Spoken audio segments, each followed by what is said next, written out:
What is up, guys? Welcome on back to TK's Garage, and in today's video we are talking about Belvedere and what the delays are, why there could be delays, and are the delays acceptable to you guys, which I know a lot of you guys that watch this video are going to be workers, or do you think it's something else, like they're stalling on purpose waiting for the next contract? We're going to talk about all that and more right after this.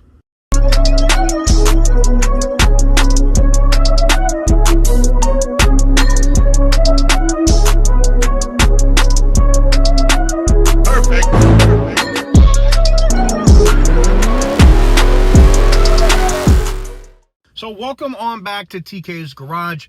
In today's video, before we get into it, I have to talk about the charity drive that we have opened for the Ram 1500 Rebel.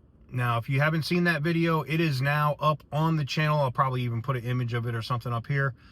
You can get into it now. We have those 2000 and 3000X entries up. It does support 50% of all the revenue that does come in does support the non-profit organization. You can learn all of the details over at tk'sgarage.bigcartel.com. And after whatever costs or whatever come with that truck through the dealer that we're purchasing it through, also all of that revenue at that point then goes over to the organization. So if you're interested in winning a fully loaded out Ram Rebel, this is the time to do it. And it does support a local nonprofit in Mississippi that gives back to the community, the JTAB org. And what I love about them is the suicide prevention, the actual on the ground helping people in the local community. There's not a lot of Catholic charity type of places, and that's not what they are. They're not affiliated with them, but there's not a lot of places where, you know, a mom needs to get a bed or a pair of shoes and there's nowhere else for them to turn to for their kids. And this organization is that kind of organization. And I love to give back to, actual nonprofits that really put the work in and help people. So if you want to do it, tk'sgarage.bigcartel.com. It is live. What is up, guys? Welcome on back to TK's Garage. And in today's video, I have to talk about what's going on at Belvidere Assembly and what the holdup is. We know what's going on with Brampton and the fact that is dead. I've seen so many Canadians complaining and crying about this thing, or, calling it treason. No. Your prime minister is the problem, and your government is a problem. It doesn't make any sense to build it there, all right? And I know you're gonna say, well, no, Trump's the problem. Oh, okay. He's looking out for his manufacturer. You make American vehicles in Canada, okay? Not Canadian vehicles. Those are American brands. So miss me with that shit. Anyways, I want to get into this because I know people personally that are waiting to go back to work at Belvedere. And when the first news was coming out about this, rumor-wise, I reached out to my guys at the company, at Stellantis, that go all the way up to the board of directors. And they were like, nah, it's not that serious. It's like a 28-day delay or whatever. It's not going to be anything crazy.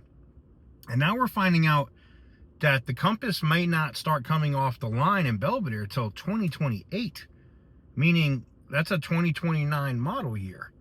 That's insane. I mean, it is 2026. It shouldn't take 2 years to get that up and running. I don't get it. And it makes sense as to why also the Dakota was moved. I mean, it makes perfect sense why it was moved to Toledo, because it sits on the Gladiator platform. So I understand why they did that, but okay, now you're looking at moving other products in. Now, if it's delayed because they're going to have a multitude of products, I think maybe the employees that are coming back there might be a little bit more patient. What I mean by that is, if the Charger is coming to Belvedere, if the Chrysler minivan is coming to Belvedere, and you're making this Jeep Compass, and you're making some other vehicle. Let's say you got 4 different products or something that come out of Belvedere. I don't think at that point the UAW or its members complain on that. Now, I know it could bump up and come up towards the next contract that's going to have to be negotiated with the UAW and Stellantis. Believe me, I know. But would you rather have the job security of 3 or 4 products coming out of Belvedere? Or would you rather they open the line right now and you only have 1 product, and if it doesn't sell, they start laying people off and screwing people? Me personally, I think I go with the option of maybe somewhere in the middle, right? Not delaying this thing until 2028, but let's say they start producing 1 or 2 vehicles by 2027, and then they can take their time to import the other products. Maybe they have shutdown times or whatever for them to retool. I think that's probably more acceptable than what we're hearing now. All right. And it's the same thing. And shout out to my people. Kimmy is on here all the time. You see her in the comments. But I have to say that this is kind of crazy, because we could get to a point where this is delayed until the next contract. And I think you guys are tired of it. I know so many people are just like, I want to come home. I want to go to work and go back, move back home, because some people are in New York, some people are in Detroit, some people are in Ohio, and they move to different places because they had that seniority or whatever. And all they want to do is come back and work at Belvedere. So I get it. I understand. But from what I'm being told, at least from my sources, the reasoning behind it is adding more products to the facility. I asked you guys, if you work for Stellantis or you're a UAW member, how do you feel about that? Would you rather just open with the 1 product and get it rolling? Or would you rather them have multiple products where they have guaranteed 3 shifts and they're able to bring everybody back that was lost? I'll leave that question to you. Let me know what you guys think in the comment section down below. Give the video a big thumbs up if you like what I do. Hit the subscribe button if you haven't already. And as always, stay petty, my friends.